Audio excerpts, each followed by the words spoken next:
Pinaplansya na ng pamahalaan ng mass repatriation sa mga Pinoy na naiipit po sa tensyon sa Middle East. Ayon kay Migrant Workers Secretary Hans Kakdak, tukoy na nila ang mga posibleng meeting at transit points kung saan po pwedeng sunduin ang mga uuwing Pinoy.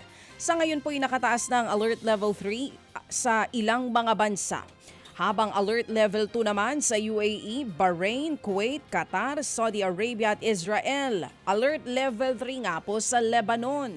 Sa huling tala, nasa 2 milyong Pilipino ang nasa Middle East. Sarado pa ang mga airspace kaya nakaantabay rin ang DMW kung kailan po pwedeng simulan ang repatriation at kung titindi pa ang bakbakan doon.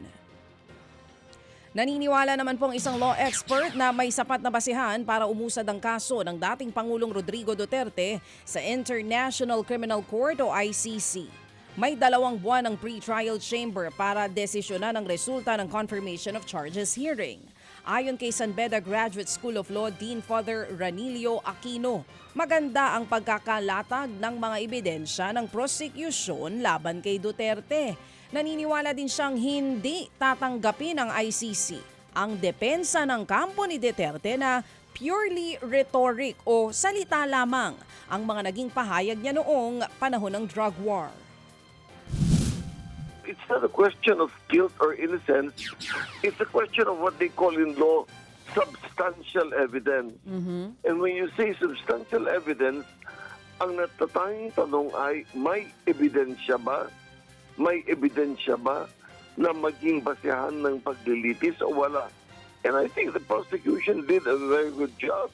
Ang sabi ng defense, in essence, the President Rodrigo Duterte, the suspect, was misunderstood. Yung mga kill, yung mga pananalitang ganyan daw ay hyperbole, bluster, exaggerated. You know, the way the prosecution presented it immediately counters that. Yan nga po ang tinig ni San Beda Graduate School of Law Dean Father Ranilio Aquino. Samantala, patuloy pa rin po ang pagtugis ng Philippine National Police o PNP sa most wanted person na si Atong Ang. Ayon kay PNP Chief General Jose Natates Jr., 20 ari-arian na ni Atong Ang kanilang na-raid. Nakatanggap din sila ng tip na nakita siya sa ilang isla. Pero hindi pa rin nila mahagilap ang negosyanteng wanted sa kasong murder dahil pa rin sa pag-uugnay sa pagpatay sa mga nawawalang sabungero. Sa ngayon po'y minomonitor na rin daw ng mga operatiba ang kilos ng ilang taong malapit kay Atong Ang. Nakikipag-ugnayan din ang PNP sa mga partner nito sa ibang bansa para matukoy kung sakaling nakapuslit na siya papuntang abroad.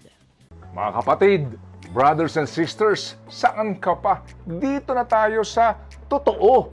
Dito na tayo sa True FM. Mga kapatid, mag-subscribe and follow po kayo sa social media accounts ng True Network PH. Yan po kami, hanapin nyo lang True Network PH, Facebook, Instagram, YouTube, TikTok, and podcast. Mapa-Apple or Spotify man yan, mahahanap nyo kami. Lahat ng mga napapanood at napapakinggan nyo po sa programa, nasa social media accounts namin yan. So paano mga kapatid? See you sa social media!